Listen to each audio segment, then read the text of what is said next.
Alright, ma'am I am Isha. Okay Isha, hello.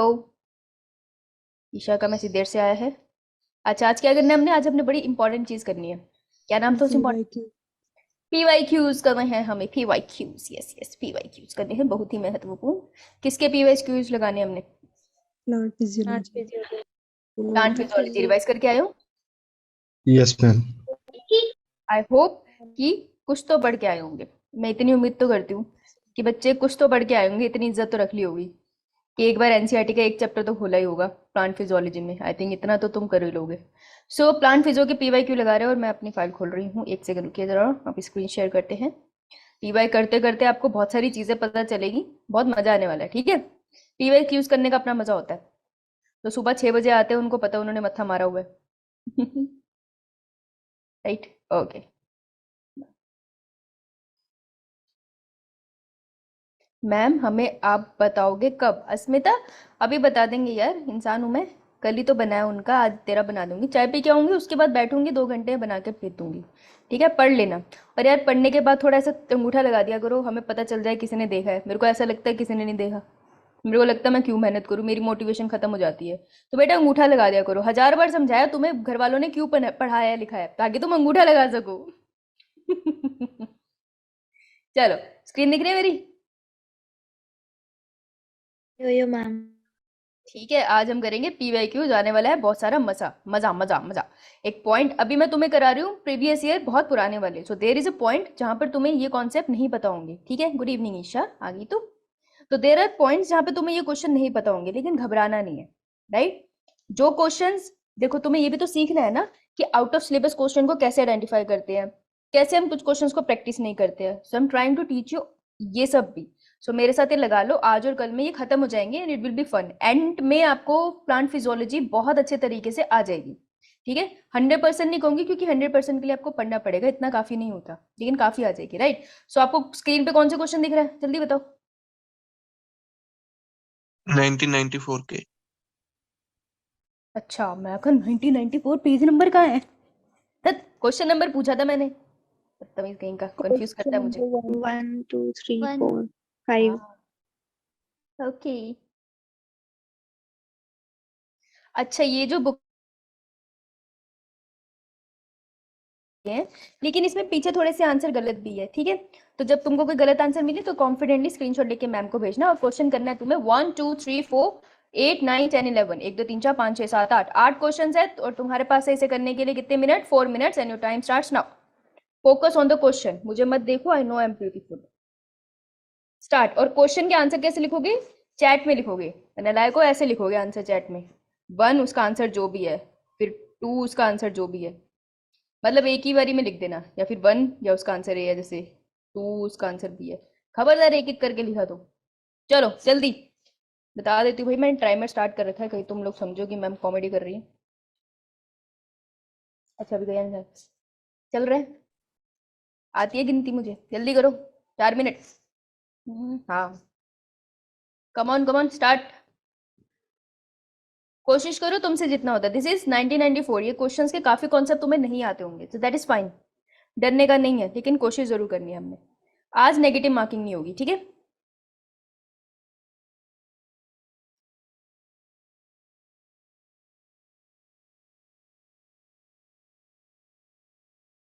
Mimosa होता है touch me not plant.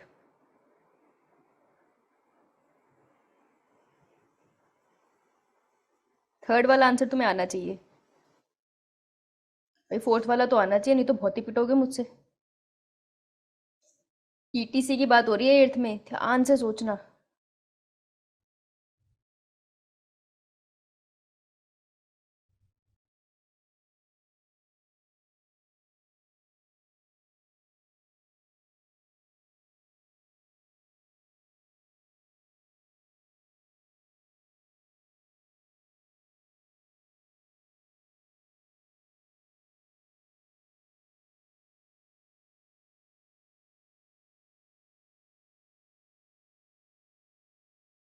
Come on, 4 minute are there. 5 बच्चों का response है, मैं भी किसी का रिस्पॉन्स नहीं खोलूंगी, एक साथ खोलूंगी। भाई कर सकते हो, लेकिन पार्टिसिपेट करो। अगर if you really want like solve the questions ना, then please participate. Right, 2 minute हो गए, 2 मिनट आर लेफ्ट। रिस्पॉन्स अभी बहुत कम आया। Try question number 1 2 3 4 8 9 10 11। चलो यार करो भाई, हो जाएगा तुमसे।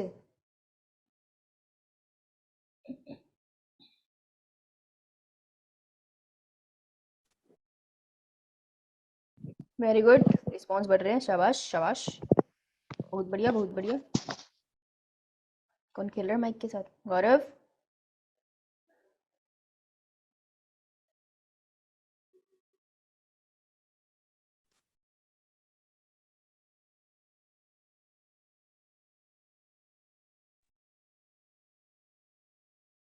Okay good. भाई 1 ही मिनट रहता है, अब जल्दी करो, जितने आंसर कर दिए वो एटलीस्ट सेंड कर दो। जो पार्टिसिपेट नहीं करेगा उसका लॉस हो जाएगा, ठीक है? तो अपना लॉस नहीं कराना। वो सॉरी। गुड, जितने आंसर हुए उतने कर दो। 1 minute left, quick quick quick.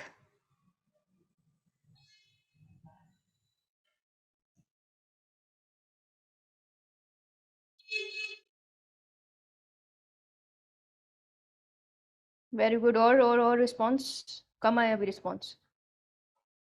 Come on, last 30 seconds.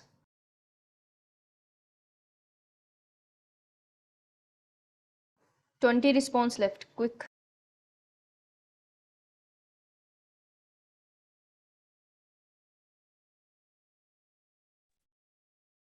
Last 10 seconds.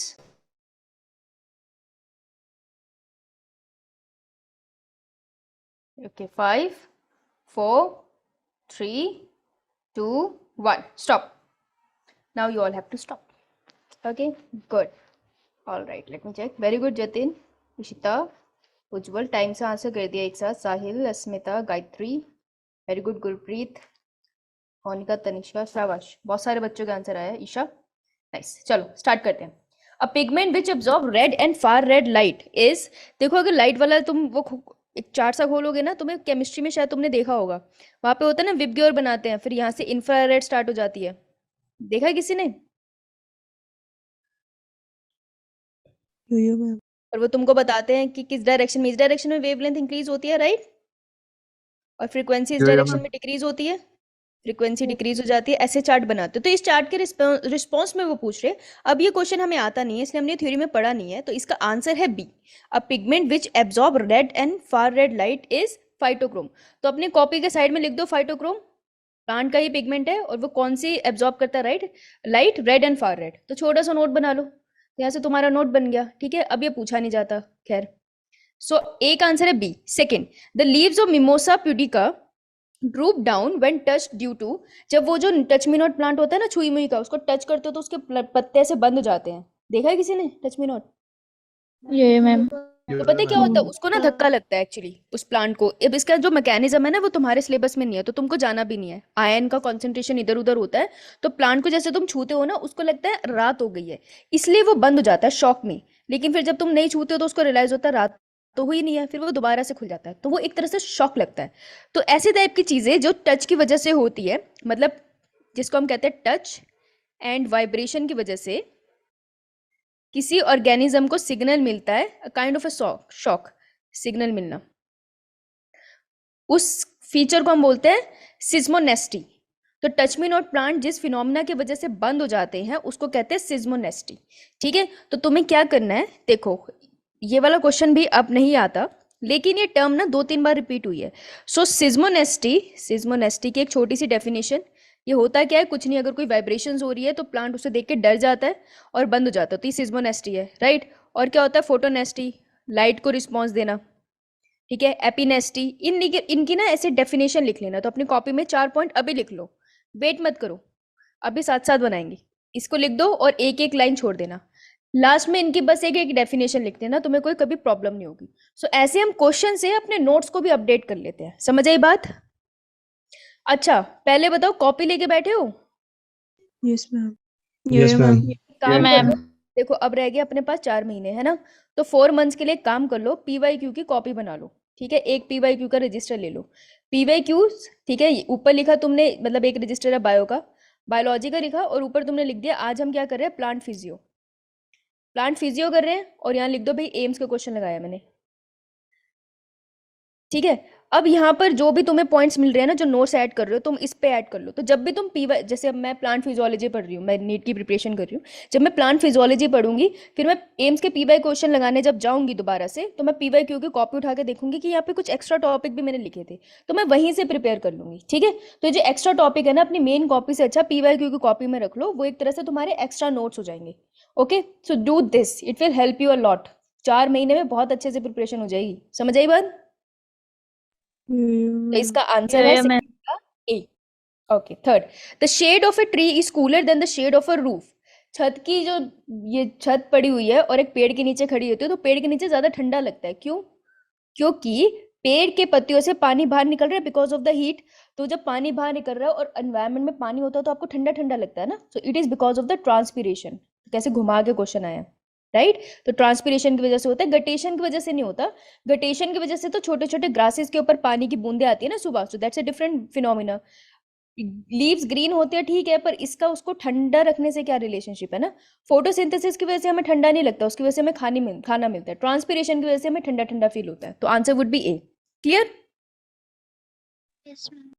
Okay, the growth hormone responsible for बॉल्टिंग। बेटा ये तो है तुम्हारा कॉन्सेप्ट बेस्ड, बिल्कुल एनसीईआरटी का उठाया हुआ टॉपिक। तो कहते हैं ना एम्स में एनसीईआरटी के क्वेश्चन नहीं आते, झूठ कहते थे, बहुत टेक्निकल क्वेश्चन आते हैं। तो एनसीईआरटी से है, कौन था जो बॉल्टिंग दिखाता है?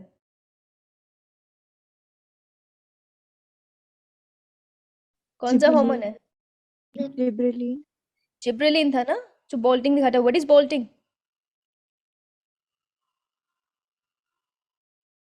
What is bolting? अच्छा चलो, I will give you some time to think about it. What is bolting? Give it a time, तुम्हें याद है, मुझे अच्छे मैम से याद है। नोट्स के बीच में इलांगेशन। हाँ, ये 2 नोड्स है ना, गन्ने के 2 कॉर्नर्स है, उसके बीच में ये उसका क्या है, इंटरनोड का रीजन। बोल्टिंग का मतलब होता है नोड्स के बीच में जो इंटरनोड का रीजन है उसमें लेंथ इंक्रीज कर देना। This is bolting. जिब्रेलिन का स्पेशल फीचर है ये, शुगर केन में दिखता है वो, ठीक है। Now, how many cytochrome are involve in the electron transport chain? This is a difficult question. Electron transport chain याद है? ये मैम तो इलेक्ट्रॉन ट्रांसपोर्ट चेन के अंदर हमने ऐसे कॉम्प्लेक्सेस बनाए थे।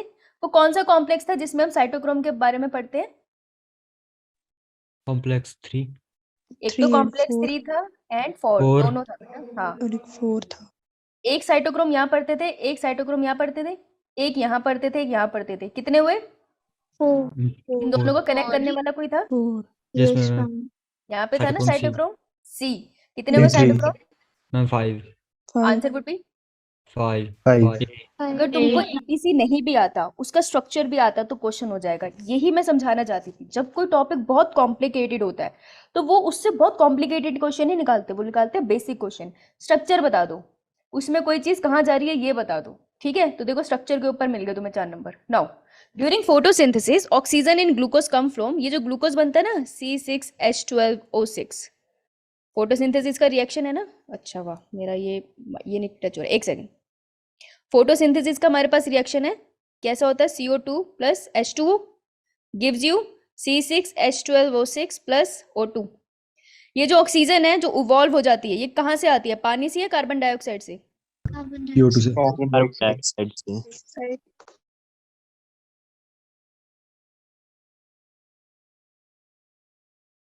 अच्छा मैम H2O से। बेटा वो ऐसे Water ऐसे से ऐसे जाएगा। ल्यूमन, H आएगा.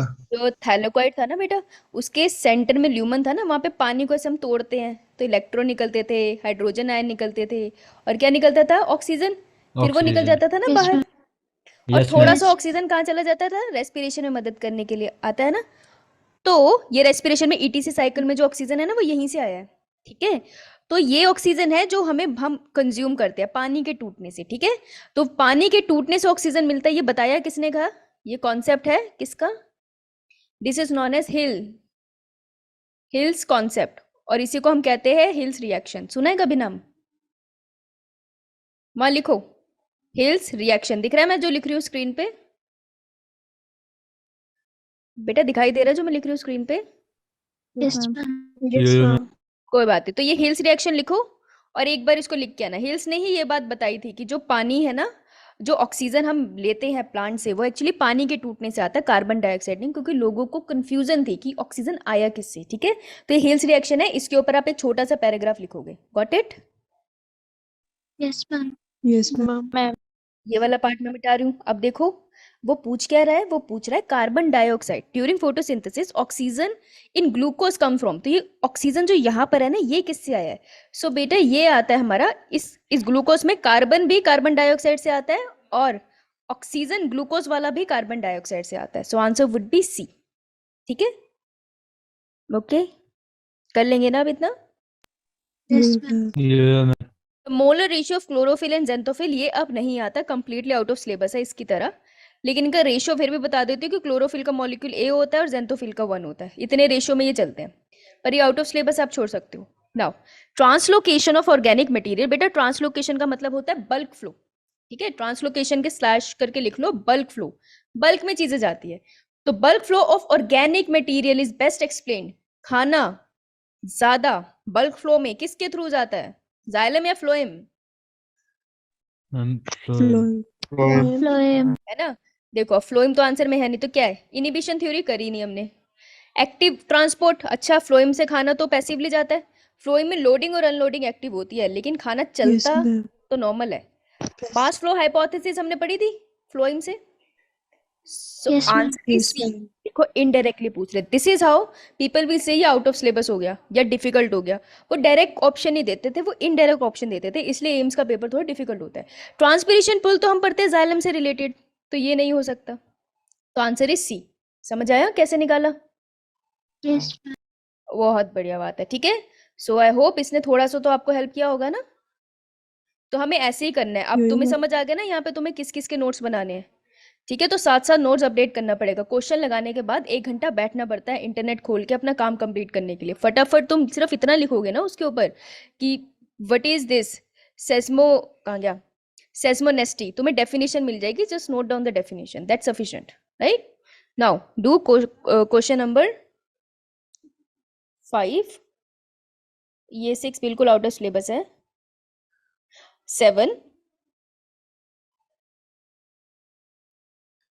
12, 13 and this is out of syllabus. चलो 1 2 3 4 4 क्वेश्चन है, 1 मिनट दूंगी, यानी 15 second for all the question. Start.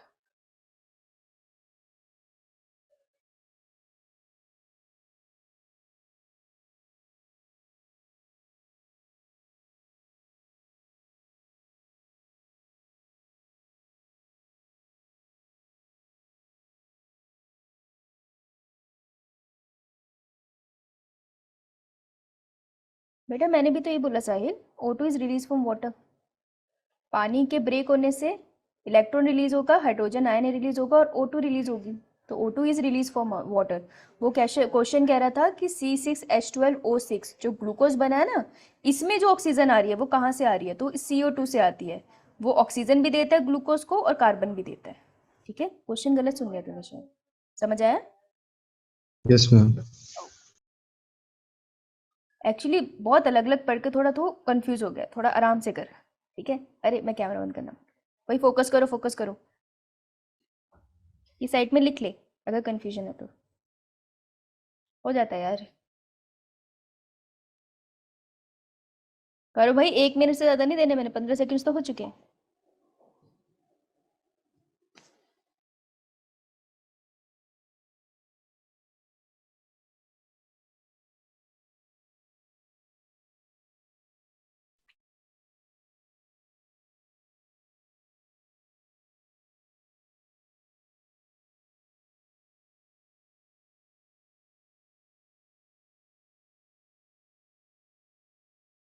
हो गई है अब हम 15 सेकंड्स मोर। अरे आंसर करो भाई, जितना आता है उतना आंसर करो, कोशिश तो करो।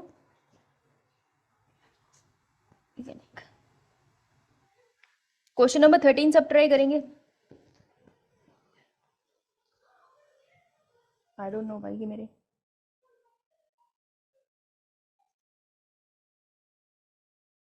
गुड हेमराज,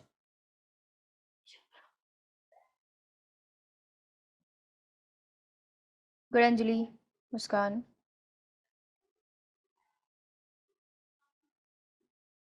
मुझे लगा मुस्कान ने आना छोड़ दिया है, पर आ रही है। कृषि तो भाग गया था, आता नहीं ना। ओके, लास्ट 5 मिनट्स ज़्यादा दे दी मैंने वैसे। Try question number 13 all of you. मैं तुम्हें 15 सेकंड्स और देती हूँ, 13 सब ट्राई करो। 13 पे क्वेश्चन बहुत आते हैं। 15 सेकंड्स और दिए।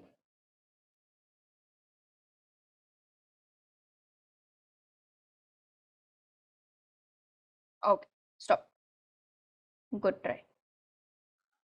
नाउ डिकैपेसिटेशन मतलब काट दो, उसका जो ये रीजन था ना एक्सिलरी रीजन, उसको काट दिया, तो इसे कहते हैं decapitation of plant leads to activation of axillary bud. तो वो कह रहे हैं कि अगर मैंने उसका टॉप का पार्ट काट दिया था तो एक्सिलरी बड डेवलप होने स्टार्ट हो गए थे। क्यों? क्योंकि टॉप में क्या होता है? ऑक्सीजन।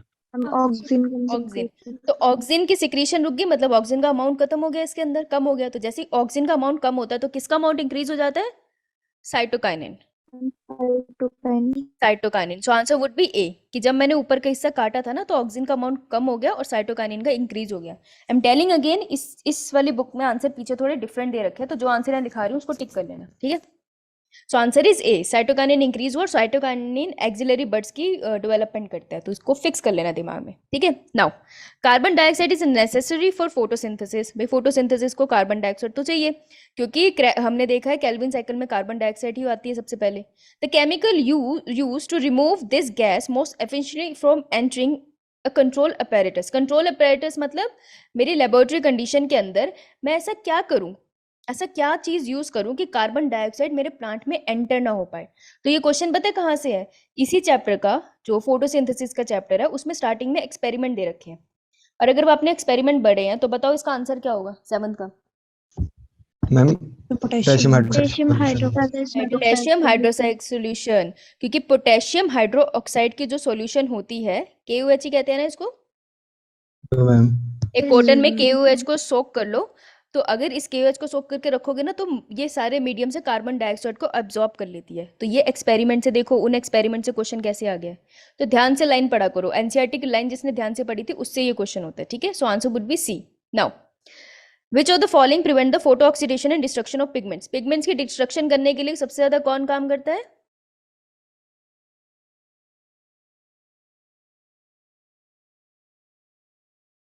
कौन काम करता है बेटा? आंसर इज डी, ये दोनों काम करते हैं।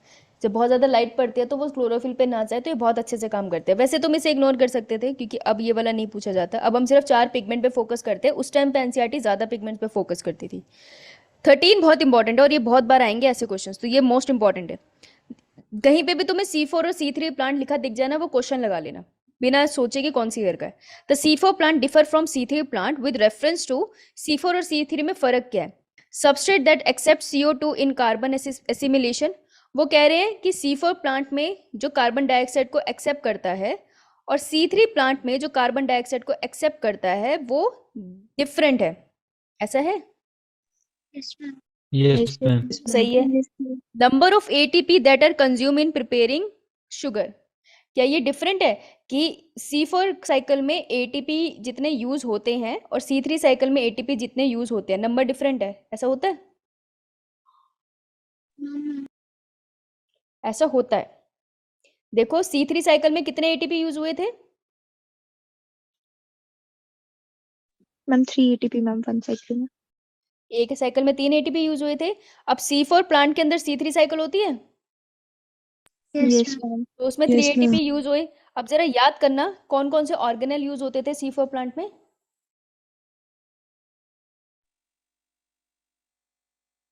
Ma'am mitochondria, chlorophyll and ma'am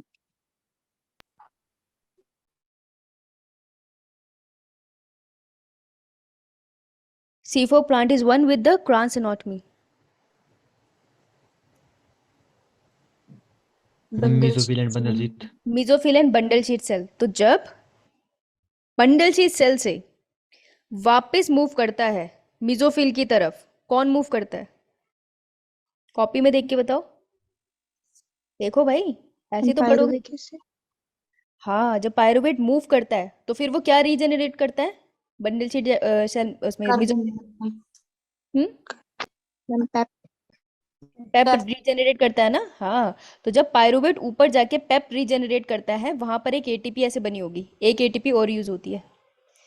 तो C4 प्लांट में एक और एटीपी यूज होती है, टोटल 4 एटीपी। तो C4 प्लांट और C3 प्लांट में ये फर्क है कि C4 प्लांट ज्यादा एक्सपेंसिव होता है।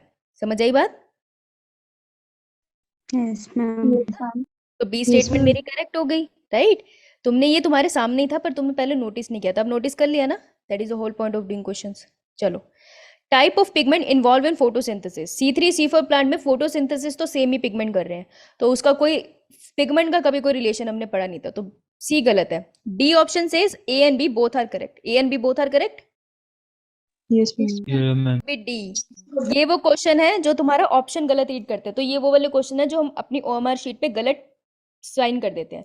तो याद रखना, सारी स्टेटमेंट्स को पढ़ के फिर देखना किसे टिक करना है। तो आंसर ए या बी नहीं है, आंसर है डी।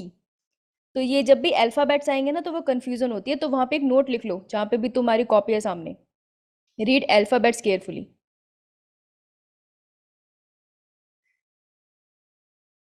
जब भी PYQ करोगे साथ में हमेशा कोई ना कोई नोट लेके जाओगे, ठीक है। और चाहे ये छोटे से अपने कॉपी पेज के ऊपर लिख लो और इसको अपने बोर्ड पे लगा देना कि जब भी तुम PYQ करो इसका ध्यान रखना, रीड अल्फाबेट केयरफुली। ये कॉमन एरर है। चलो चले आगे। Yeah, ma'am. ओके, जैसे ही 2000 की लाइन स्टार्ट होगी क्वेश्चंस बहुत इंटरेस्टिंग होते चले जाएंगे, लेकिन हम सारे क्वेश्चन साथ में लगाएंगे। ओके, ये करो, ये नहीं आता। 16 करो, 17 करो, ये भी नहीं आता, ये भी छोड़ो अभी तो। 25 करो, 26 करो, चलो शाबाश। 25 and 26, 16, 16, 17,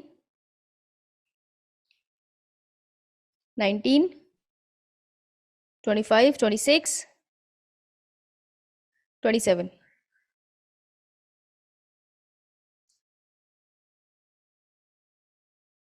try.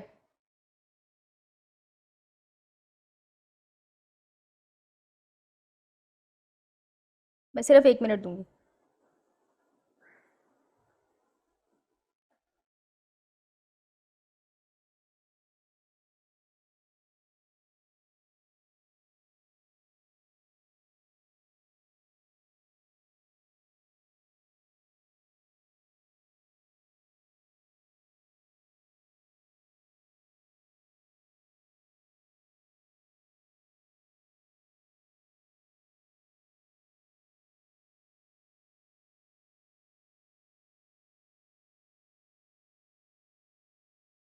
Come on, 30 seconds left. Time बहुत जल्दी जाता है। Two, sorry ma'am.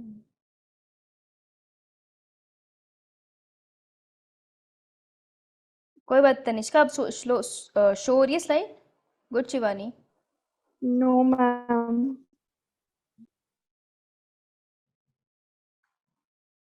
अब हो रही है? नो मैम बेटा फिर ही तो नेटवर्क इशू है, कुछ नहीं कर पाऊंगी, सॉरी। गुड हर्षिका, आंचल। बेटा रिकॉर्डिंग देख लो, फिर यही कर सकते हैं ना।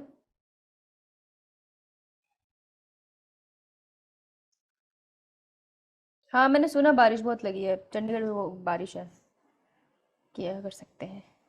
सॉरी इतनी, मैम कोई बात नहीं, इसमें तेरी ये गलती, मेरी भी ये गलती।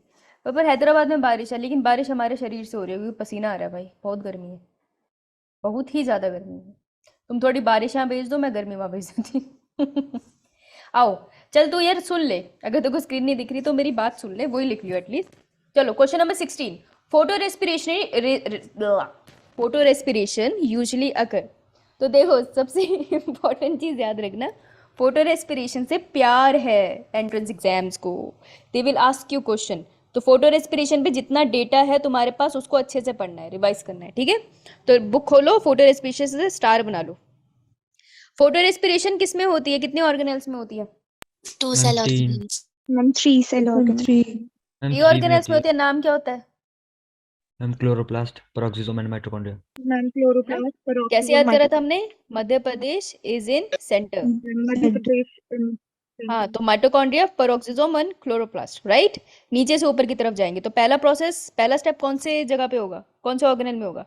Chloroplast. मध्य प्रदेश। हाँ, ठीक है। तो फोटो रेस्पिरेशन 3 सेल ऑर्गेनल में, आंसर सी। तुम्हें फोटो रेस्पिरेशन नहीं भी आता, सिर्फ स्ट्रक्चर से हो गया यार। The process of the escape of liquid from the tip of uninjured leaf, उसको कोई नुकसान नहीं हुआ पर उसकी टिप से पानी ऐसे उड़ता हुआ जा रहा है, क्या प्रोसेस है ये? गटेशन। ट्रांसपिरेशन नहीं है, एस्केप ऑफ लिक्विड ट्रांसपिरेशन नहीं था, वो गैसियस फॉर्म में जाता है, याद रखना। लिक्विड की फॉर्म में जाता है in the case of guttation, जब यहाँ पे गैसियस फॉर्म लिखेंगे तब तुम लोगे ट्रांसपिरेशन, ठीक है। Okay, now 19, which of the following reduces plant growth and induces dormancy, वो कौन है जो डोरमेंसी इंड्यूस करता है? बेटा एब्सिक्सिक एसिड, साइटोकाइन नहीं।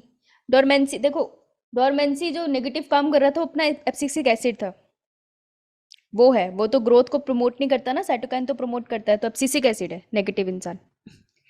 Wooden door swell up and get struck during the rainy season, wooden door कैसे स्ट्रक से हो जाते हैं? Because of the process of Imbibition. Imbibition, ठीक है। एंडो ऑस्मोसिस में मत चले जाना, कैपिलैरिटी और डी प्लाज्मोलाइसिस में मत जाना, लेकिन इनकी डेफिनेशन पता होनी चाहिए, तो सब लिख लो वहां पे। इम्बाइबेशन की डेफिनेशन, एंडोऑस्मोसिस की डेफिनेशन, कैपिलैरिटी की डेफिनेशन और डी प्लाज्मोलाइसिस की डेफिनेशन, क्योंकि डी प्लाज्मोलाइसिस हम आगे भी पढ़ेंगे, ठीक है। ये जनरल वर्ड्स है, डेफिनेशन आनी चाहिए। डन। Yes ma'am. हाइड्रोपोनिक्स से क्या होता है? हाइड्रोपोनिक्स, एक मीडियम लो, उसमें पानी डालो और उसमें बहुत सारे मिनरल्स डाल दो, हॉर्मोन्स डाल दो, और फिर वहां पर प्लांट को ग्रो करो। जब प्लांट को ऐसे ग्रो करोगे तो हम उसको कहते हैं hydroponics. So soil less cultivation of plants is hydroponics. D, they love hydroponics. कौन से चैप्टर में है हाइड्रोपोनिक्स?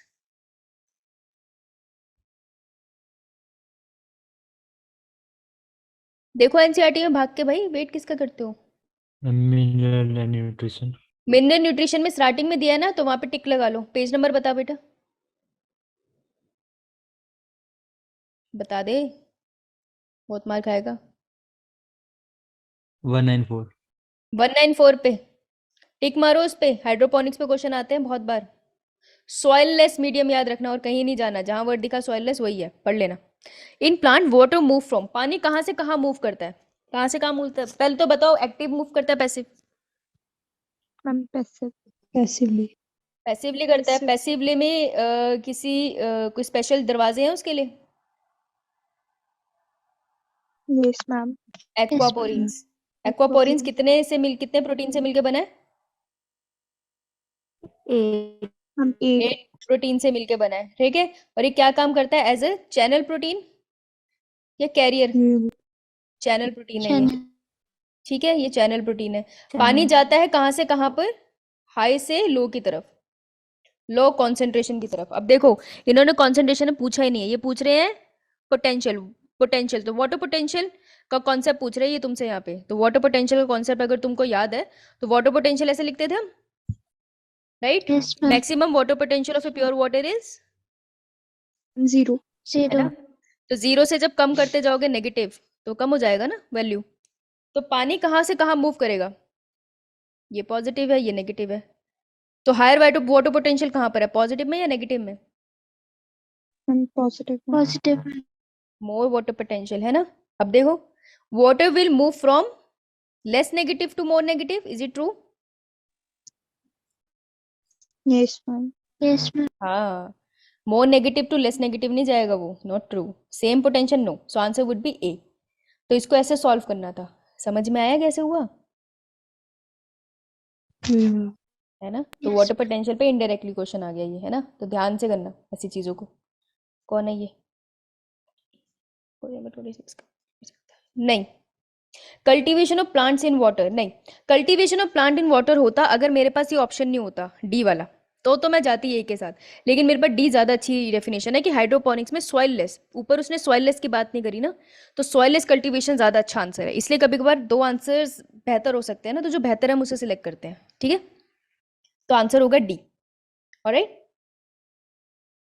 चल आ जाओ नीचे चलते हैं हम लोग।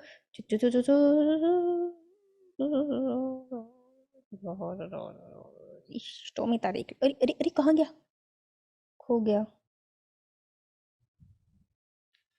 ये समझ में आ रहा है कि नहीं आ रहा है? अरे कुछ समझ भी Yes, आ रहा है ma'am. या नहीं थोड़ा आ थोड़ा रहा है? मैम। थोड़ा Yes, थोड़ा आ रहा है? ma'am. Yes, ma'am. पापी पूरा नहीं आ रहा तुझे समझ? पूरा नो नहीं आ रहा? मैम। पूरा नहीं आ रहा तुझे? क्या नहीं समझ आ रहा बताएगा तो बताऊं मैं तुझे, है? नहीं एक तो मैम, वो रिवाइज एक तो जाएगा पूरा, नोट्स कर रहा हूँ ना। क्योंकि आप एकदम से इस टाइम कम से कम कितने चैप्टर को साथ में क्वेश्चन कर रहे हो? कितने चैप्टर है ये? 3, 5।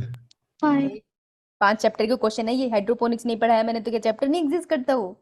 5 चैप्टर के क्वेश्चंस कर रहे हो तुम इस टाइम, जिसमें से एक तो मैंने पढ़ाया भी नहीं है, वो तुम्हें खुद पढ़ना है। तो 5 चैप्टर के एक साथ क्वेश्चन करोगे तो ऐसा होगा, इसलिए तुमको कहते हैं फुल सिलेबस टेस्ट दो।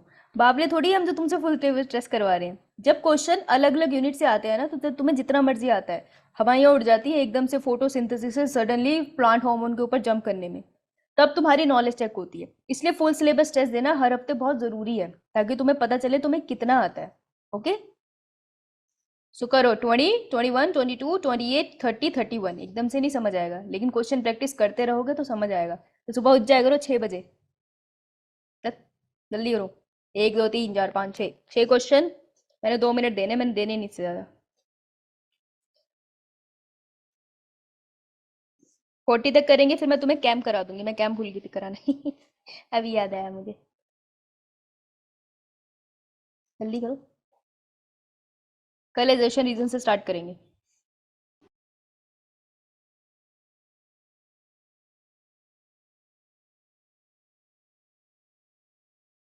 20 तो अब सबको आना चाहिए बाय गॉड। जिसने ऊपर नहीं सुना ना उसी को नहीं आता होगा 20। पाप लगेगा तुम्हें, पाप। बी वाला 20 नहीं बताऊंगी किसका आंसर, मैंने बी बता दिया गलती से। So innocent I am.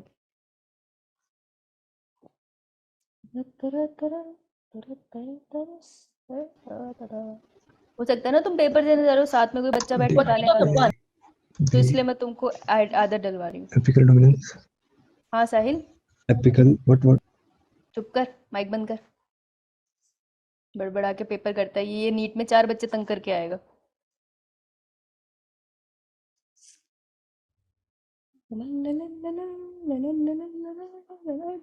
कर लो, कर लो, जल्दी कर लो। 1 मिनट रहता है। घड़ी बहुत तेज भागती है। क्या लगता है घड़ी भागती है या भागता है? ये जितने बच्चे डिस्ट्रैक्ट हो गए मेरी बात से, बर्बाद हो तुम।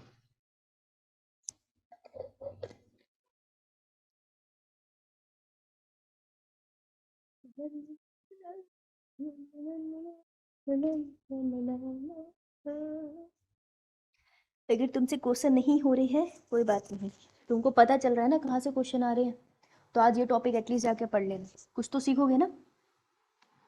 4 महीने में धीरे धीरे तैयारी करोगे, एकदम से सुपरमैन तो हो नहीं। हाँ वेरी गुड अस्मिता, होगी ना तो डिस्ट्रैक्ट, कॉन्ग्रेचुलेशंस बेड़ा घर को। बस भाई बस, कितने कितने क्वेश्चन करने हैं? चलो मैं करा रही थी तुम्हें। आइए, 20 जिसको नहीं आता था भाई सब आप पीछे आंखें और कान बंद करके बैठे थे। मैंने अभी बताया plant can be cultivated in soilless medium. Process का नाम क्या है? Hydroponics. हाइड्रोपोनिक्स। यार इसका बी आंसर है, ये कैसे गलत कर दिया तुमने? The molecule which mainly absorb light energy and converted it to chemical energy in photosynthesis. यार फोटोसिंथेसिस में कितने सारे, हमने कितने पिगमेंट करे हैं? 4. 4। लेकिन क्या 4 के 4 पिगमेंट्स में से सबने फोटोसिंथेसिस में पार्टिसिपेट किया था? ऐसा डायरेक्टली उन्होंने कन्वर्ट किया था लाइट एनर्जी को केमिकल एनर्जी में? नहीं, किसने किया था? Chlorophyll. Chlorophyll A. A. Exactly तो इसका आंसर क्लोरोफिल है, क्योंकि ध्यान से सुनना उसने क्या बोलना है। Mainly absorb light energy and convert it into chemical energy. Chemical energy में कन्वर्ट करने के लिए जिसने अपना इलेक्ट्रॉन दान में दिया है वो क्लोरोफिल ए है, तो उसको मिलेगा क्रेडिट। समझ आई तुम्हें बात? उसी को देना। Yes, ma'am. Apical dominance can be overcome by application of what? Cytokinin. Cytokinin. नहीं तो कहीं नहीं। Sure? Yes, ma'am. Yes, ma'am. Yes, ma'am. Absolutely. नहीं बेटा, क्यों मैम? क्योंकि जब ये प्लांट है ना, यहाँ पे ऑक्सिन होता है, यहाँ पर उसके एक्सिलरी बड में साइटोकाइनिन होता है। जब तक ऑक्सिन रहता है ना, साइटोकाइनिन काम नहीं कर पाता होने के बावजूद भी। इवन ऑक्सिन की प्रेजेंस में साइटोकाइनिन की प्रोडक्शन बढ़ नहीं पाती है। लेकिन इसमें जो खतरनाक किस्म का आता है हार्मोन, जो इसको भी बीट कर जाता है, इसकी डोमिनेंस को हटा पाता है, दैट इज जिब्रेलिन। ओके, जो पहले क्वेश्चन करा हमने उसमें तुमने ऑक्सीजन को हटा दिया तब तो साइटोकाइन वर्क करा। हाँ, जब मैंने ऑक्सिन को हटा दिया तब साइटोकाइन अपनी प्रोडक्शन बढ़ा सकता है ना। जब तक ऑक्सिन रहेगा, ऑक्सिन डोमिनेंट है, तब तक साइटोकाइन अपनी प्रोडक्शन नहीं बढ़ा सकता, वो थोड़ा सा ही रहता है अमाउंट में। ठीक है, तो ये रिसेसिव ट्रेट है, वो डोमिनेंट ट्रेट है। लेकिन जब मैंने ऑक्सिन हटा ही दिया तब साइटोकाइन डोमिनेंट हो गया था। वो कंडीशन थी। अभी क्या कह रहे हैं, एपिकल डोमिनेंस है। अभी एपिकल डोमिनेंस अगर है, दैट मीन्स ऑक्सिन अभी है, तो जब तक ऑक्सिन है साइटोकाइन बढ़ ही नहीं सकता ना। तब हमें जिब्रेलिन बाहर से डालना पड़ता है। समझ आई बात? No ma'am. अच्छा, साइटोकाइन ही होगा आई थिंक इसका answer. Yes gibberellin ma'am. Gibberellin gibberellin. Ma'am फिर से रिपीट करो। ओके, ये प्लांट है ना, ये रहा ऑक्सिन। ठीक है, जब तक इसकी कॉन्सेंट्रेशन हाई रहती है ना, तब तक साइटोकाइनिन जो एक्सिलरी बर्ड्स के पास है, यहाँ है साइटोकाइनिन, ऐसा नहीं जीरो होगा, लेकिन उसकी कॉन्सेंट्रेशन कम रहती है। जब तक ऑक्सिन है तब तक साइटोकाइनिन की कॉन्सेंट्रेशन कम है, और जब तक ऑक्सिन है वो क्या कॉज करेगा, एपिकल डोमिनेंस। क्वेश्चन क्या पूछ रहा है आपसे? क्वेश्चन पूछ रहा है apical dominance can be overcome, उसको ओवरकम कर सकते हो बाय एप्लीकेशन ऑफ व्हाट। बेटा जब तक ऑक्सिन है, अब साइटोकाइनिन की एप्लीकेशन नहीं कर पाओगे, क्योंकि ऑक्सिन के ऊपर साइटोकाइनिन भारी नहीं हो पाता कभी भी। ऑक्सिन ज्यादा स्ट्रांग है, ठीक है, auxin is more strong as compare to cytokinin जब वो एक साथ पड़े हैं। तो मैं दो चीजें कर सकती हूँ, या तो मैं ऑक्सिन को हटा दूं, अगर मैंने ऑक्सिन को हटा दिया फिर साइटोकाइनिन फैल जाएगा, लेकिन ऑक्सिन को हटा दिया तो एपिकल डोमिनेंस तो खुद ही चली गई ना। क्वेश्चन वो क्या पूछ रहा है, apical dominance can be overcome, auxin के रहते हुए मैं ऐसा क्या डालूं कि ऑक्सिन का इफेक्ट कम हो जाए, तो मैं जिब्रेलिन डालूंगी तो ऑक्सिन का इफेक्ट कम हो जाएगा, फिर साइटोकाइनिन भी अपनी प्रोडक्शन बढ़ा लेगा। समझ आया? अगर मैम ऑक्सीजन होता ही नहीं। अगर ऑक्सिन होता ही नहीं तो फिर एपिकल डोमिनेंस होती ही नहीं, तो डन फिर मैम। तो क्वेश्चन ही नहीं बना। हाँ पूछो, आप बोल रहे थे पीछे कुछ। मैम वो साइटोकाइनिन की वजह से कम नहीं होगी? नहीं, साइटोकाइनिन की वजह से कम नहीं होती। साइटोकाइनिन ऑक्सिन की कॉन्सेंट्रेशन को रेगुलेट नहीं कर पाता। जो पीछे वाला क्वेश्चन था ना, देखो कहाँ गया वो क्वेश्चन, कहाँ है वो पापी क्वेश्चन जिसने बच्चे पागल कर दिए, देखना कहाँ दिख रहा है। वैसे तो मेरा एक्सपीरियंस कहता है जब भी किसी चीज़ को ढूंढने जाओ वो कभी नहीं मिलती। नहीं मिल रही है अब, चलो ये नहीं रहा। मैम ऊपर था शायद। मैम क्वेश्चन नंबर बता दे भाई। मैम दिखा नहीं। अच्छा, दूसरा क्वेश्चन तुम्हारा ये है ना कि मैम ऑक्सिन, अगर तुम्हें एपिकल डोमिनेंस हटानी है, ऑक्सिन है तो उसकी वजह से एपिकल डोमिनेंस है, ठीक है। अगर मुझे एपिकल डोमिनेंस हटानी है तो मैं दो चीज़ें कर सकती हूँ। पहला, ऑक्सिन की डिकैपेसिटेशन कर दूँ, है ना, डिकैपेसिटेशन कर दूँ, मतलब कि वो वाले हिस्सा ही हटा दूँ जहाँ ऑक्सिन है। तो अगर मैंने वो हटा दिया, अब ऑक्सिन नहीं है, तो साइटोकाइनिन अपनी प्रोडक्शन को इंक्रीज कर लेता है, बढ़िया से अपना राज चला लेता है। दूसरी चीज़ क्या करूँ, मैं जिब्रेलिन से ट्रीट करा दूँ। अगर मैं जिब्रेलिन से ट्रीट करा देती हूँ ना, तो ऑक्सिन वहाँ रहता है लेकिन उसकी कॉन्सेंट्रेशन ज़्यादा बढ़ नहीं पाती है। तो जब ऑक्सिन कम अमाउंट में होता है तो साइटोकाइनिन भी अपने आप को अच्छे से डेवलप कर पाता है, तो प्लांट में ओवरऑल ग्रोथ मिलेगी। समझ आई ये बात? Yes ma'am. अरे समझ आई बाबलो? Yes ma'am. Yes, ma'am. No ma'am. No, चल तू मुझे पास एक बार क्लास के बाद रुकियो, ठीक है, ओके मैम। आगे चल लेते हैं। तो जिसको नहीं समझ आई क्लास के बाद मैम। रुक जाना। हाँ क्या, बोल बोल।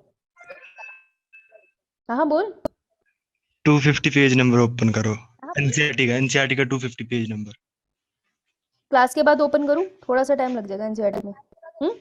इसी क्वेश्चन से मैम रिलेटेड उसमें लिखा हुआ है cytokinins helps overcome the apical dominance. लिखा है उसमें एनसीईआरटी में। Yo, ma'am. Page Ma'am, number overcome बता hepatitis Yes, and ma'am. promotes nutrient. Page number तो बता कौन सा 250 पेज नंबर है 2 250 page number. Yes ma'am. Ethylene से ऊपर second last line. Yes, ma'am. 250 ethylene से ऊपर सेकंड लास्ट है cytokinin help overcome apical dominance. हाँ यार लाइन तो यहाँ लिखी है साइटोकाइनिन लेकिन करता तो जिब्रेलिन है। जिब्रेलिन के पास नहीं लिखी है इन्होंने एनसीईआरटी में। No, ma'am. श्योर Yes, हम ma'am. एक बार नहीं. चेक कर लेते हैं। हाँ क्योंकि मुझे जिब्रेलिन बहुत अच्छे से याद है।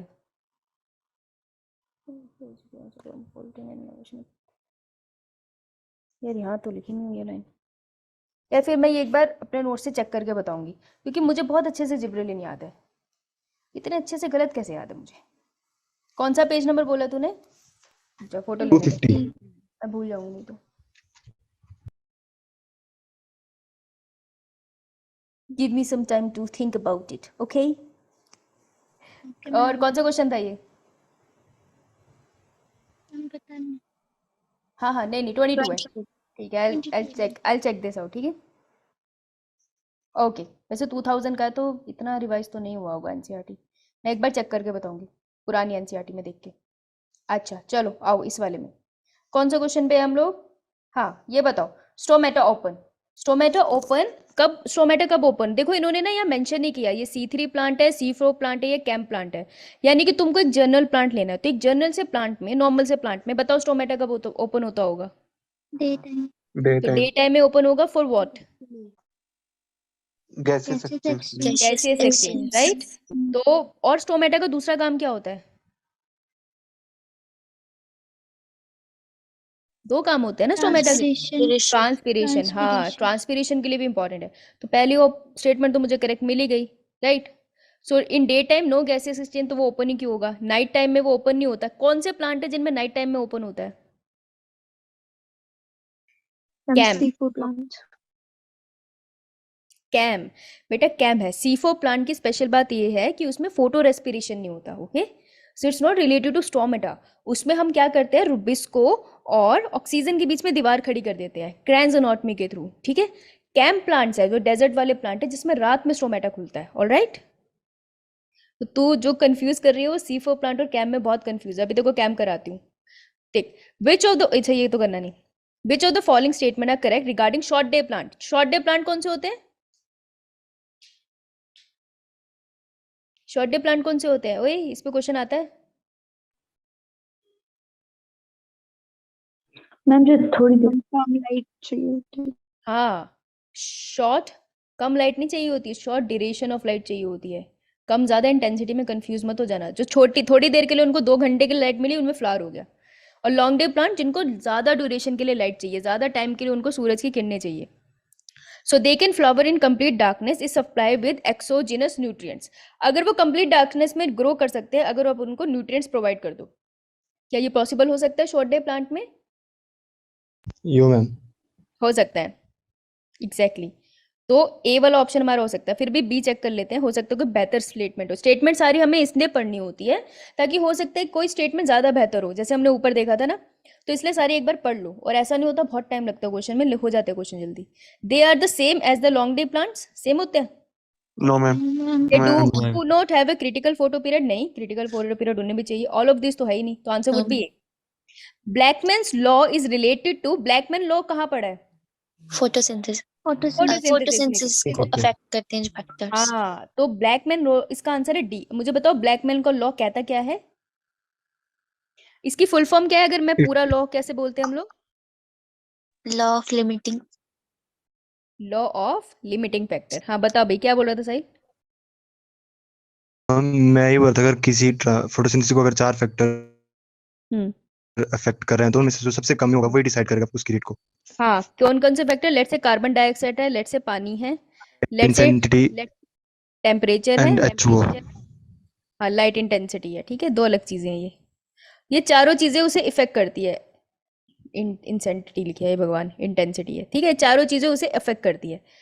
तो कौन डिसाइड करेगा फोटोसिंथेसिस का रेट कैसे होगा? वो डिसाइड करेगा जिसकी कॉन्सेंट्रेशन कम है। मान लो CO2 ऑप्टिमम है, बढ़िया से CO2 है प्लांट के पास, बढ़िया से उसको पानी मिल रहा है, बढ़िया से वहां पर उसको लाइट उसके ऊपर पड़ रही है, लेकिन टेम्परेचर ठंडा है, ठीक है, लाइट बेशक उसके ऊपर पड़ रही थी लेकिन इंटेंसिटी ज्यादा नहीं क्योंकि हवा बहुत ज्यादा चल रही है, तब तो नहीं हो पाएगा ना। इन दैट केस जो डिसाइड करेगा कि फोटोसिंथेसिस का रेट क्या होगा वो होगा जिसकी कॉन्सेंट्रेशन कम है। तो इस केस में टेम्परेचर की कॉन्सेंट्रेशन है जो हमारे पास ऑप्टिमम नहीं है, तो टेम्परेचर विल डिसाइड कि फोटोसिंथेसिस कितने इंटेंस पे होगी या नहीं होगी, राइट। तो लॉ ऑफ लिमिटिंग फैक्टर ये बताता है कि जोन सी चीज सबसे कम है ना उस प्रोसेस को करने के लिए, वो डिसाइड करता है कि प्रोसेस होगा या नहीं। फॉर एग्जाम्पल तुम नीट का प्रिपेयर कर रहे हो, तुम्हारे पास बायो है, तुम्हारे पास फिजिक्स है, तुम्हारे पास केमिस्ट्री है, करेक्ट। तो तुम्हारी बायो बढ़िया चल रही है, ठीक है, तुम्हारी फिजिक्स भी तुम्हारी केमिस्ट्री भी बढ़िया चल रही है मान लो, लेकिन फिर भी ये तो तकरीबन हर किसी की बायो और केमिस्ट्री बढ़िया चल रही होगी। कौन डिसाइड करेगा तुम्हारी सिलेक्शन होगी या नहीं? इस केस में तुम्हारी फिजिक्स डिसाइड करेगी सिलेक्शन होगा या नहीं, क्योंकि तुमने फिजिक्स पढ़ी नहीं, एक भी क्वेश्चन तुमने लगाया नहीं। कोई यूनिवर्सिटी MBBS के बच्चा ऐसे थोड़ी लेगी जिसके फिजिक्स में -5 है, right. It's a practical thing ना। काउंसलिंग के लिए जाओगे, इवन तुम क्रैक भी कर लो उसके बाद भी फिजिक्स में कुछ नंबर तो होने चाहिए ना, बेसिक्स मार्क। क्रैक नहीं हो पाएगा वैसे भी, तीनों बैलेंस होना चाहिए।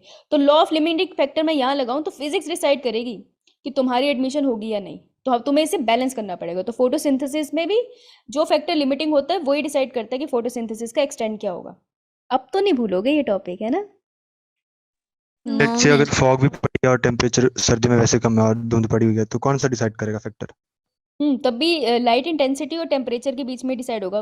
फोटोसिंथेसिस का रेट वैसे भी कम हो जाता है ना, अगर तुम देखो जहाँ पे बर्फें पड़ी होती है वहाँ पे तो वैसे ही रेट गिर जाता है, क्योंकि पत्तों के ऊपर वैसे भी अगर मैं कहूँगी फॉग और लाइट है, लाइट तो उसके बाद पहुँच नहीं पाती, टेम्परेचर भी कम हो जाता है, कार्बन डाइऑक्साइड की अवेबिलिटी भी कम हो जाती है क्योंकि सारा स्नो ने कवर कर लिया, तो स्टोमेटा खुलेंगे भी तो गैसेस एक्सचेंज हो नहीं पाएगा, तो ओवरऑल रेट गिर जाता है उस केस में। पर मुझे स्पेसिफिक किसी प्लांट को एनालाइज करके बताना पड़ेगा यार कि वो कौन डिसाइड करेगा, ऐसे कैसे बता दूँ? हैं, भगवान हूँ मैं? मैम कॉमेडी करता है ये। अच्छा चलो, थोड़ी देर के लिए कैंप के मैं उसके पास जाना चाहूंगी, हमारी कैंप साइकिल के ऊपर, क्योंकि कैंप मैंने तुम्हें कराई नहीं थी। थक गए थे तुम लोग कल, हैं पापियों? स्क्रीन दिख रही है मेरी? Yes, Yeah. ma'am. क्विकली सुन लो। ग्रेजुलेशन एसिड मेटाबॉलिज्म, ये साइकिल होती है किन में? इनमें। कौन है ये? Desert plant. हाँ, डेजर्ट प्लांट है, कैक्टस। क्यों क्यों भाई, इसमें क्यों होती है? परेशान है, क्यों परेशान होता है डेजर्ट प्लांट? प्रॉब्लम क्या है इसकी? मैम पानी की कमी। पानी कम मैम क्वेश्चन में ओह कोई बात नहीं साहिल, लेकिन ये टॉपिक इंपॉर्टेंट है। किसकी कमी? वाटरलेस, इसको वाटर की डेफिशिएंसी है। तो देखो सबसे अच्छी चीज समझना एक बात, कि जो ये जो कैम वाले प्लांट है जिनके अंदर साइकिल होने वाली है, कैम प्लांट पता है क्या कहते हैं? कहते हैं हमारे पास दिक्कत है पानी की, ठीक है। सो इनका पर्पस क्या है? ये चाहते हैं कंजर्व वाटर, इन्हें पानी को कंजर्व करना है। ये कहते हैं मुझे कतई फर्क नहीं पड़ता फोटो रेस्पिरेशन हो या ना हो, मैं रुबिस्को को कहीं नहीं छुपाऊंगा, बस मुझे पानी दे दो, क्योंकि बिना पानी के तो फोटोसिंथेसिस ही नहीं हो पाएगी। तो ये कहते हैं फोटो रेस्पिरेशन होने दो। सो फोटो रेस्पिरेशन इनमें होती है, ये है नीट का क्वेश्चन, ठीक है, फोटो रेस्पिरेशन इनमें होती है। तो फिर हम इसे क्यों पढ़ रहे हैं? क्योंकि इनके पास एक स्पेशल मैकेनिज्म है टू कंजर्व वाटर। ओके, बस हमें वो पढ़ना है। क्लियर? तो Yes, कॉमन क्वेश्चन है, क्या C3 प्लांट में फोटो रेस्पिरेशन होती है? No ma'am Ma'am. no, ma'am. Yes ma'am होती है। यस मैम होती है। C4 में होती है? No ma'am. No ma'am No, ma'am. और कैम में होती है? Yes Yes, ma'am. ma'am. Yes ma'am तो साइड में ये लिख लो चार्ट, ये तुम्हें नीट के 3 से 4 और एम्स के भी अभी 3-4 क्वेश्चन सॉल्व करवा देगा। ये तू लिख रही है कि क्या रगड़ रही है? पायल यहाँ तक आवाज आ रही, क्या हो गया? कैसे मैंने बोला लिख लो, स्टार्ट होगी। क्या हो गया बेटा? चेंज कर रही हूँ शीट, ठीक है ना। डेजर्ट प्लांट की यही पेन है, पानी बचाओ पानी बचाओ, ठीक है, पानी बचाओ, बाकी सब भाड़ में जाओ। चलो, तो ओवरकम करने के लिए ये क्या कहते हैं? ये कहते हैं सबसे बड़ी दिक्कत क्या है? पानी कैसे जाता है सबसे ज्यादा प्लांट में? कैसे होता है सबसे ज्यादा लॉस ऑफ वाटर? ट्रांसपिरेशन। और ट्रांसपिरेशन कैसे होता है, किसकी वजह से होता है? Opening of stomata. Stomata के तो ऊपर होने ओपनिंग से. ऑफ, हाँ ओपनिंग ऑफ स्टोमेटा। कल किसी ने मुझसे पूछा था स्टोमेटा के बारे में और फिर मैं भूल गई बताना। ओपनिंग ऑफ स्टोमेटा कैसे होती है? ये स्टोमेटा है, ठीक है, गार्ड गार्ड सेल्स है। ये वाली वॉल पतली होती है या ये वाली वॉल पतली होती है? ए या बी, कौन सी ज्यादा थिन है? ये ज्यादा थिन है, ए वाली। इनर जो पोर वाली वॉल होती है वो थिन होती है, बी जो आउटर वॉल होती है गार्ड सेल की वो ज्यादा थिक होती है। समझ में आई? ये पता होना चाहिए, ये क्वेश्चन है, एम्स का भी आएगा, फिर हो गए। ठीक है, तो कैसे होती है इसके अंदर प्रोसेस, क्या होता है जब ज्यादा स्टोमेटो ओपन कैसे होता है? स्टोमेटो ओपन होता है that during the high temperature, जब ज्यादा लाइट पड़ती है तो स्टोमेटा के अंदर आयंस घुस जाते हैं। कौन से आयन? Potassium ion. जब पोटेशियम आयन घुसते हैं तो उनके पीछे पीछे उनकी मोहब्बत चली जाती है। तो कौन सी होती है? आयंस की। हाँ देख, इसको कितनी जल्दी पता है, इसको सबके रिलेशनशिप पता है ना। पानी इसके पीछे पीछे जाता है तो सेल क्या हो जाता है? गब्बू। जब सेल टर्जिट। गब्बू होता है, टर्जिट। हाँ, जब तो सेल गब्बू हो जाता है तो उसमें पोर जो ओपन हो जाते हैं, राइट। तो ये दिक्कत है ना अपनी, राइट, बेसिकली ये दिक्कत है। अब मेरे को बताओ कि जो गार्ड सेल होते हैं उसमें फोटोसिंथेसिस होती है? गार्ड सेल में क्लोरोप्लास्ट होता है? होता है। तो क्या Yes, फोटोसिंथेसिस होगी? Yes, ma'am. Yes ma'am. हो गई, ठीक है। तो ये भी एक क्वेश्चन है, लिख लो। डन। अब बताऊं ये पानी कैसे बचाते हैं कैम वाले? Yes, ma'am.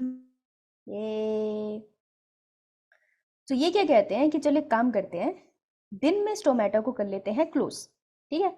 दिन में करेंगे स्टोमेटा को क्लोज, और क्लोज स्टोमेटा के लिए वर्ड क्या यूज होता है? सन वैसे टेक्निकल वर्ड्स है, पता होने चाहिए। साहिल क्या कर रहा है माइक के साथ? और नाइट में स्टोमेटा को कर देंगे ओपन, खोलने भी पड़ेंगे उनको, है ना। और ओपन के लिए हम वर्ड एक तरह से यूज कर लेते हैं टर्जिट। टर्जिट होंगे तभी ओपन होंगे, ठीक है। तो अब ये कह रहे हैं कि अगर, अब अच्छा मेरे को बात बताओ, अगर दिन भर स्टोमेटा नहीं खुला, ट्रांसपिरेशन तो रुक गई, राइट, ट्रांसपिरेशन तो बच गई, प्रॉब्लम क्या हो गई? Gaseous exchange. हाँ, no gas exchange. No gas exchange अगर होगा तो किस चीज की कमी हो जाएगी प्लांट के अंदर? डेफिशिएंसी ऑफ फोटोसिंथेसिस के लिए कौन सी गैस चाहिए आपको? प्लांट्स को कौन सी गैस लेनी होती है? CO2। CO2 की कमी हो गई, CO2 की कमी होगी तो केल्विन साइकिल तो चल ही नहीं पाएगी ना, RUBP तो कन्वर्ट ही नहीं हो पाएगा बिना CO2 के, तो डेफिशिएंसी और कार्बन डाइऑक्साइड हो जाएगी। तो इसको कैसे झेलते हैं ये देखो, अब ये चीज करेंगे, तो इसका स्क्रीनशॉट लो। Done. Yeah, ma'am. Yes, ma'am. समझ आ रहा है ना अभी क्या हो रहा है बेटा? Yes, ma'am. Yes, ma'am. Okay, तो ये कौन सा प्लांट है? सेल, ये सेल है हमारा CAMPA plant cell. C4 plants ओए मुझे मारो, ए एडी, C4 प्लांट पढ़ा रही हूँ मैं तुझे, है कैम्प पढ़ा रही हूँ मैं तुझे, ये दूसरे प्लांट है। बहुत पिटेगी मुझसे, इधर आ। मैम मैंने मैलिक एसिड देखा था। कितना पीटूंगी ना मैं तुझे, हिसाब नहीं रहेगा। सी पे प्लांट ये रहे, ठीक है, तू लिख अलग से लिख भाई, C4 प्लांट ये रहे, और ये है कैम, ये रहे कैम, ठीक है बेटा, तू खुश रह। अलग अलग प्लांट है, कैम पढ़ा रही हूँ, समझ आई बात? समझ आई? Yes ma'am. ये डेजर्ट में पढ़ा रहे हैं हम, ठीक है। ये वाला, ये बावला पौधा था ना, ये वाला परेशान, ये तेरी बात सुन के इसको भी गुस्सा कैंप पढ़ा रहे हैं। तो कैंप के सेल के अंदर हम देख रहे हैं, एक हमारे पास ये ग्रीन कलर का बड़ा है, क्या पड़ा है ये? Chloroplast, Chloroplast. ठीक है। और ये है नीचे वैक्यूल। वैक्यूल समझते हो ना, प्लांट सेल के अंदर बहुत सारे होते हैं, राइट। ओके, तो देखो ये सीन है रात का। तो रात में क्या होगा? स्टोमेटा खुल जाएंगे, रात में स्टोमेटा खुलेंगे, कॉपी Yes, में ma'am. देखिए। Yes ma'am. Yes, stomata ma'am. Open होंगे तो गैस कार्बन डाइऑक्साइड अंदर आ जाएगी, Yes, ma'am. कार्बन डाइऑक्साइड अंदर आ गई। क्लोरोप्लास्ट में पड़ा है पेप। पेप की फुल फॉर्म क्या है? Phosphoenol pyruvate. Phosphonol. Phosphoenol pyruvate. So phosphoenol pyruvate in the presence of carbon dioxide changes into oxaloacetic acid. ठीक है, ऑक्सैलिक एसिडिक एसिड फिर फाइनली चेंज हो जाता है मैलिक एसिड में, या इसको हम मैलेट भी कहते हैं। सुना सुना लग रहा है, ये हमने पढ़ा था कहीं पे। Yes, ma'am. Yes, कहाँ ma'am. पढ़ा था? Krebs cycle. हाँ, अच्छा।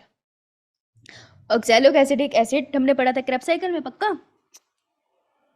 Ma'am ma'am malate. टीबू प्लांट्स में भी पढ़ा था और क्रैब में भी। हाँ, सो देखो मैलेट बन गया। अब देख ये पता है क्या करते हैं, ये ना इसको मैलेट को निकालते हैं या मैलिक एसिड को और इसको स्टोर कर लेते हैं वैक्यूल में। ठीक है, तो इसने मैलिक एसिड को वैक्यूल में क्या कर लिया, स्टोर करके रख लिया रात को। देखो फोटोसिंथेसिस के लिए दिन होना जरूरी है, क्यों? क्योंकि दिन होता है तभी लाइट रिएक्शन होता है और एटीपी फॉर्म होती है, करेक्ट? तो एटीपी फॉर्म करने के लिए दिन होना बहुत ज्यादा जरूरी है। क्या उसमें कार्बन डाइऑक्साइड की जरूरत है लाइट रिएक्शन में? लाइट रिएक्शन में जरूरत है गैसेस की? No ma'am. नहीं, ma'am.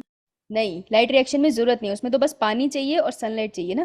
तो जब पानी और सनलाइट से लाइट रिएक्शन होगा और वो एनर्जी बनाएंगे ATP and NADPH2 NADPH plus H positive, तब ये एनर्जी यूज होगी डार्क रिएक्शन में। डार्क रिएक्शन हम कहते हैं किसको? केल्विन साइकिल को, राइट? प्रॉब्लम हमारी ये थी कि अगर दिन में, ये सारा प्रोसेस दिन में होता है, अगर दिन में स्टोमेटा बंद है तो लाइट रिएक्शन तो हो जाएगा लेकिन डार्क रिएक्शन के लिए कार्बन डाइऑक्साइड नहीं आएगी। तो हमारी प्रॉब्लम ये थी। तो इन्होंने पता है क्या किया, इन्होंने कहा ठीक है मैं कार्बन डाइऑक्साइड ना रात को ले लेता हूँ बाहर से, लेकिन मैं पूरा फोटोसिंथेसिस करूंगा दिन में। तो कैंप प्लांट्स में फोटोसिंथेसिस कब होती है? तो कैंप प्लांट में फोटोसिंथेसिस होती है डे में, ठीक है, डे टाइम। तो फिर ये रात को क्या करते हैं, ये रात को बस कार्बन डाइऑक्साइड को स्टोर करके रखते हैं। सिर्फ कार्बन डाइऑक्साइड को ऐसे नहीं रख सकते, तो वो उसको मैलेट में कन्वर्ट करके वैक्यूल में डाल के रख देते हैं। टिफिन बना के किचन में रख दिया। इतनी बात समझ आई? Yes, ma'am. मैम ठीक है, स्क्रीनशॉट ले लिया? Yes, ma'am. देखो अब आया दिन, आज दिन चढ़ गया, तेरे रंग भर गया। जैसे ही दिन आया फोटोसिंथेसिस स्टार्ट हो जाएगी ना, फोटोसिंथेसिस स्टार्ट। जब फोटोसिंथेसिस एक तरफ लाइट रिएक्शन चल रहा है, उसी टाइम क्या होता है, जो मैलेट कहाँ पे स्टोर था, वैक्यूम वैक्यूल से क्या हो जाता है, बाहर निकल के आ जाता है। ठीक है, कम आउट, बाहर आ गया। ये बाहर आता है, कौन से एंजाइम यूज होते हैं तुम्हें वो नहीं जानने। मैलेट के अंदर से एक कार्बन डाइऑक्साइड का मॉलिक्यूल निकल जाता है, ठीक है, और मैलेट खुद कन्वर्ट हो जाता है बैक इनटू, रीजेनरेट कर लेते हैं हम इसको, रीजेनरेट इनटू पेप, जो पेप पहले यूज हुआ था। तो मैलेट दोबारा से पेप में चेंज हो जाता है और एक कार्बन डाइऑक्साइड का मॉलिक्यूल निकाल देता है जो पहले उसने अंदर लिया था। देखो यहाँ अंदर लिया था ना मैलेट ने एक कार्बन डाइऑक्साइड का मॉलिक्यूल, उसने बाहर छोड़ दिया, ये छोड़ देता है कार्बन डाइऑक्साइड का मॉलिक्यूल और वो C3 साइकिल में एंटर करके फाइनली ग्लूकोज बना देता है। तो कैंप प्लांट्स में होता क्या है, ध्यान से सुनना, जो कैक्टस है वो कुछ नहीं कर रहा है, वो सिर्फ इतना कर रहा है कि अपने स्टोमेटा को दिन में नहीं खोलता, वो रात को खोलता है, कार्बन डाइऑक्साइड अंदर लेता है, उसको मैलेट में बगड़ के वैक्यूल में डाल के रख देता है।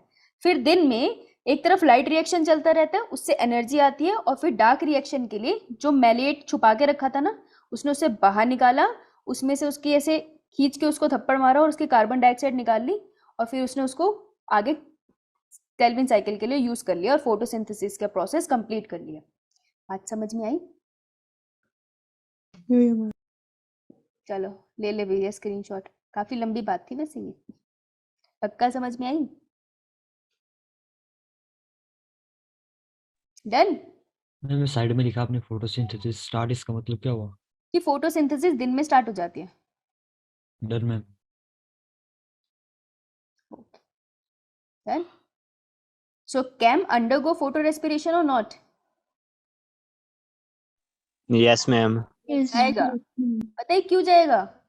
क्योंकि कोई मैकेनिज्म ही नहीं था फोटो रेस्पिरेशन से बचाने के लिए। जब स्टोमेटा दिन भर क्लोज रहते हैं तो उसके अंदर बहुत सारी ऑक्सीजन की अक्यूमुलेशन होती रहती होगी ना, राइट? कार्बन डाइऑक्साइड मतलब सुबह यार जब स्टोमेटा ही बंद है तो जितना भी उसके अंदर बन रहा है ऑक्सीजन वो तो अक्यूमुलेट होता होगा, तो वो विस्को से रिएक्ट करता है, बहुत फोटो रेस्पिरेशन होती है, पर इसको फर्क नहीं पड़ता। कहता मुझे इस चीज से फर्क नहीं पड़ता, मेरे लिए मेन पानी बचाना है, ठीक है, तो वो अपने पानी बचाने की टेक्निक पे ज्यादा फोकस करता है, राइट? तो फोटो रेस्पिरेशन उसमें होती है। क्लियर? Yes, ma'am. डन ना? किसी को कोई डाउट? तो कोई एक बच्चा मुझे बता सकता है व्हाट इज कैम? चलो यार एक सेकेंड, कोई मुझे बस इतना बता दो, C3 प्लांट में क्या खास हुआ था? अच्छा रुको रुको रुको, नहीं नहीं इतना इजी कैसे पूछ रहा मैं तुमसे। C4 प्लांट और कैम प्लांट, तो किन प्लांट्स के अंदर C3 साइकिल चलती है? C3 and C3 and C4. C4 C and C4 plants. क्या नहीं, कैम के अंदर नहीं चलती, या नहीं चल रही, दिखती नहीं तुमको? ग्लूकोज बनेगी ही C3 साइकिल से, सब प्लांट्स में होती है। समझ आई? समझ आई? Yes, ma'am. सब में होती है यार, सब में होती है। ग्लूकोज कैसे बनाओगे बिना केल्विन साइकिल के? पापियो, सब में होती है। नहीं तो ग्लूकोज नहीं बनेगा, खाना ही नहीं बनेगा, रोटी बनेगी नहीं तो खाओगे क्या? है ना, मैगी खा के जी नहीं सकते ना, Yes, राइट? ma'am. बताओ अब, फोटो रेस्पिरेशन किस में होती है? C3 and CAM. C3 and CAM C and CAM. हाँ, ये पहले मेरे को बताओ, ये मीठी मीठी आवाज किस बच्ची की है? यस मैम बोलना जरा। Yes ma'am. Yes, ma'am. हे भगवान, तीनों की ही थी मीठी। कंफ्यूज हो गई। ओके, क्रैंस एनाटॉमी किस में दिखती है? C4 प्लांट्स में। C4. सिर्फ C4 में दिखती है, इनमें नहीं दिखती। वेरी गुड, शाबाश। Okay, stomata open at night किसके केस में होता है? CAM CAM. Plants. Okay, bundle sheath cell have rubisco किसके केस में? C4 plants. C4 C4. C4. ठीक है भाई, फोटो ले लो इसकी, बहुत बढ़िया काम किया है तुमने, दिल खुश हो गया मेरा, शाबाश। हम चलो, फोटो रेस्पिरेशन वाले को भी रेड से कर दो। ओके, ये वाला। Yes ma'am. ओके, खुश? खुश किया है तुम लोगों ने। Yes ma'am. मैम अब वो बताओ, पूछो। हमें एपिकल डोमिनेंस वाला। एपिकल डोमिनेंस वाला मुझे मेरे कॉलेज के नोट से देखना पड़ेगा, मुझे वहां से याद है, उसके लिए तुझे वेट करना पड़ेगा, मुझे भी तो किताब उठानी पड़ेगी ना। Okay ma'am. मैं देखो बता दूंगी, टेंशन ना ले, क्योंकि मैं खुद भी जानना चाहती हूँ कि मुझे कैसे इतने अच्छे से गलत याद है। अगर है तो आगे क्वेश्चन करा दूँ थोड़े से, थोड़ा सा टाइम है अभी। Yo ma'am. Yes ma'am yes ma'am. अच्छा, वैसे तो 32 अब आता नहीं है, पर 32 स्क्रीन दिख रही है मेरी? Yes Yeah, ma'am. ma'am. तुम 32 कर सकते हो, ठीक है? और 42 करो, और 34 करो। कौन है ये? नो मैम, मत कर भाई, तो को मैंने पकड़ा है। 35 करो। पकड़ा किसी को नहीं है, मैं कभी किसी को फोर्स नहीं करती मेहनत करने के लिए, मैं बस थोड़ा इनडायरेक्टली जलील कर देती हूँ। रुको सारे, ये सबसे पहले ये क्वेश्चन करना जरा। 35 एंड 36 पहले ये करना, एंड 42 करके बताना जरा, कि सारे तो हो नहीं पाएंगे, ये तीन करके दिखाओ जरा।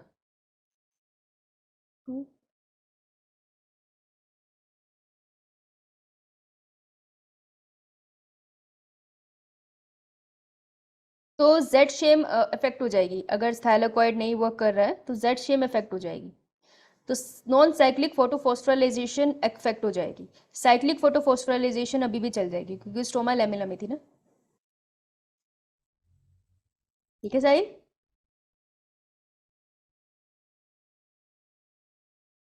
Okay good answer.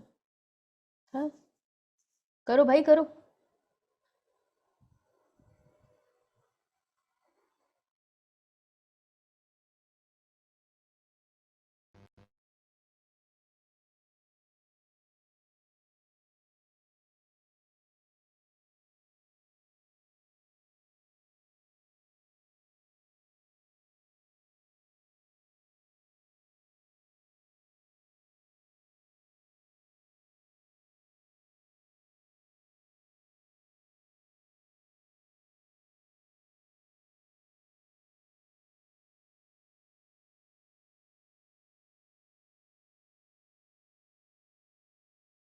बस भाई सॉरी, इससे ज़्यादा समय नहीं मैं दे पाऊंगी, अगली क्लास के लिए भी जाना है तुम्हें। कौन है ये?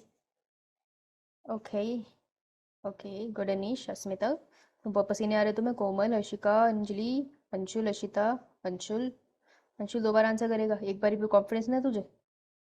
ओके, आ जाओ आ जाओ आ जाओ आ जाओ आ जाओ आ जाओ आ जाओ।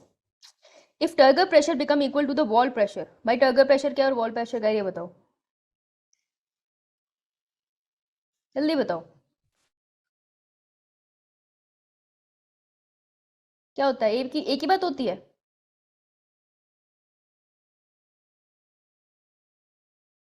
ये अच्छा है, आंसर नहीं आता तो चुप हो जाओ, हैं? मैम एक बात नहीं होती।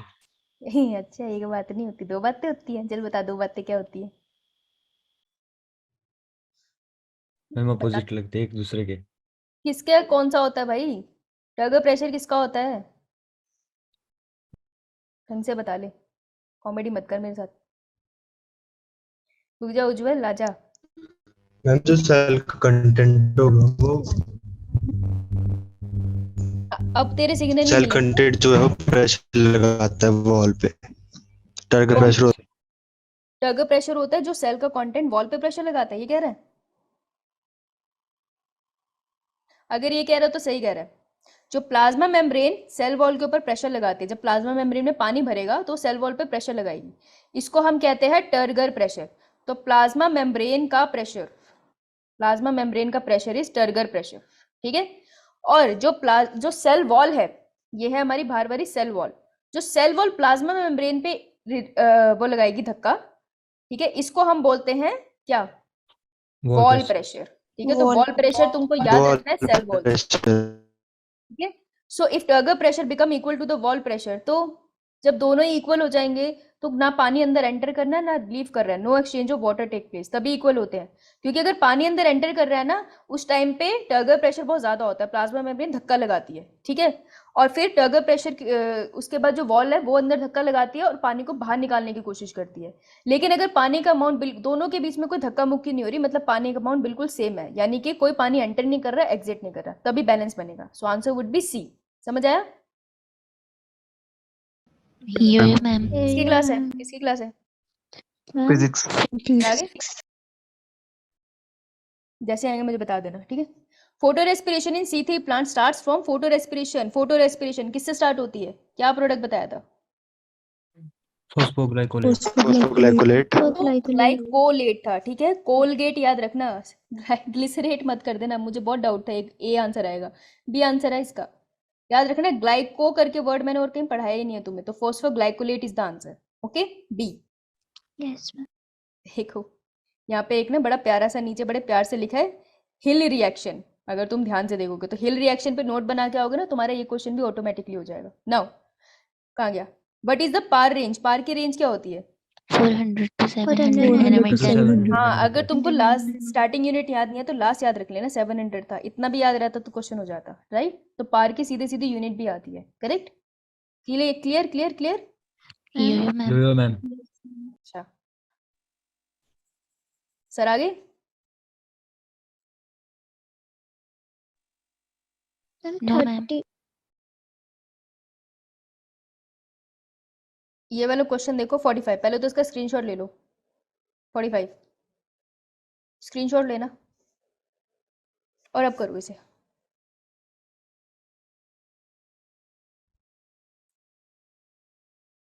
हाँ स्मिता पूछ मैम पूछ। 34 का एब्सिसिक एसिड होगा ना? बट अरे हाँ, मैंने तो सॉरी बताया नहीं। हाँ एब्सिसिक एसिड होगा इसका। But dormancy is induced by abscisic acid. But की डोरमेंसी कॉज करते हैं वो। सॉरी मैं भूल गई। ओके 45 कर रहे हो?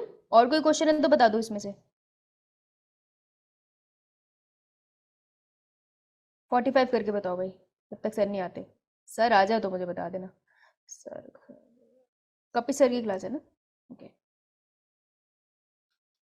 करो भाई करो 45।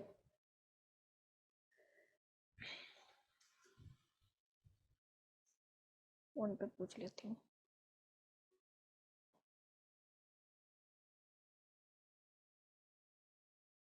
मैसेज तो किया है, देखा नहीं उन्होंने।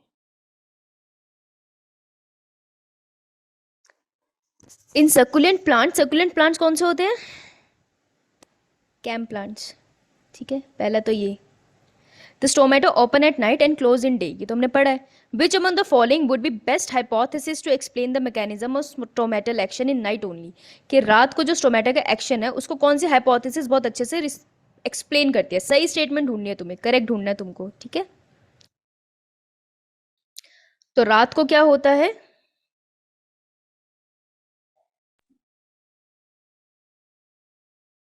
मैम स्टोमेटा ओपन होता है। Stomata open. स्टोमेटा ओपन होता है, राइट। तो स्टोमेटा ओपन होता है तो किसकी कॉन्सेंट्रेशन इंक्रीज हो जाएगी, CO2। 2 ठीक है। तो लो CO2 कॉन्सेंट्रेशन तो नहीं होगा, CO2. No ma'am CO2 used up भी नहीं होगा, क्योंकि रात को तो वो इंक्रीज ही हो रही है कॉन्सेंट्रेशन, है ना। उसको तो हम रख लेते हैं, फिर दिन में यूज करते हैं। आंसर ए और बी में से होने वाला है। तो इंक्रीज इन CO2 कॉन्सेंट्रेशन, ठीक है, CO2 एक्यूमुलेट हो गया। Conversion of organic acid into starch resulting in increase conversion into sugars and resulting in potassium transport. एक बात बताओ, अगर स्टोमेटा रात को ओपन होता है तो स्टोमेटा ओपन करने के लिए किस आयन की जरूरत होती है, K positive. K K positive. Resulting in potassium ion. Potassium transport ना। जब इसने पोटेशियम ट्रांसपोर्ट दिया था ना, अगर तुम्हें बाकी की स्टेटमेंट समझ नहीं आई तब भी आंसर बी होता।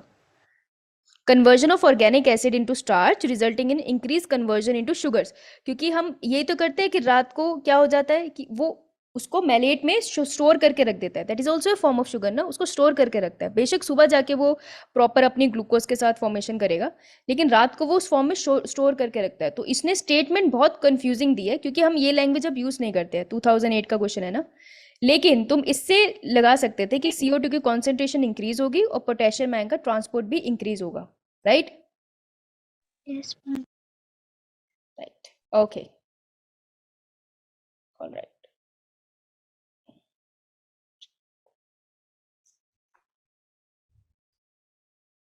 एक मैम क्वेश्चन स्लाइड शो कर दो एक बार।